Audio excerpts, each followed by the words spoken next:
Here we go, live TV. Let's jump right in. Jared writes and says, I've been battling addiction for over 4 years now. I read my Bible and go to church, and I know how I'm supposed to beat this addiction. However, I'm struggling with actually following through with the steps. Can you please help me and tell me what to do to defeat this addiction?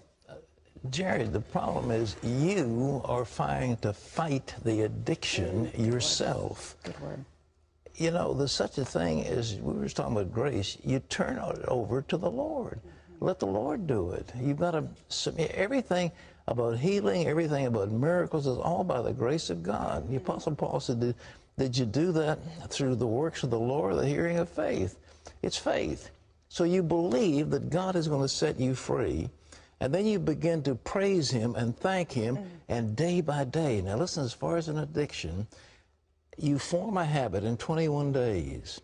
You break a habit in 21 days. So for the next 21 days, you don't smoke, drink, watch, whatever it is that you've got the problem with, you don't do it. Each day, I belong to Jesus. I'm going to pray Jesus. This day, I'm not going to give in to that addiction this day. Not next year, not next week, not forever, just this day. I'm not going to do it. Next day, next day, next day, after 21 days. I used to smoke a pack and a half, 2 packs of cigarettes a day after day after day. So I saw what it did to people, and I was in law school, and I put out a cigarette, but the first day it was tough. Next day, after 21 days or so, I got so I couldn't stand the smell of them. So, you know, and I was set free, and I haven't smoked since.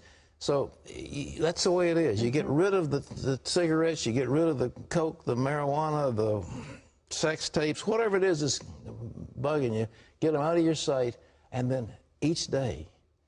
Okay? Next question. Good word. Christina says, I watch your show and see people being blessed because they tithe. I want to tithe, but my husband won't let me. He says we need all the money that we have. I was really bummed when he said this, and I want God to bless us, but I was told that my husband is the head of the house, and I got to do what he tells me to do. Does Jesus know my heart, and if my husband won't let me give? He knows your heart, darling, but you're going to be suffering because you've got a bad husband, and your husband is bringing a curse on your family.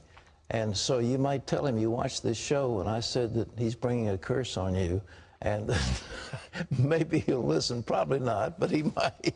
But if you've got some money of your own, if you're earning money, you can tithe out of that. If you have an allowance, you can tithe out of that, but you can't force your husband to do what he don't want to do, but just recognize.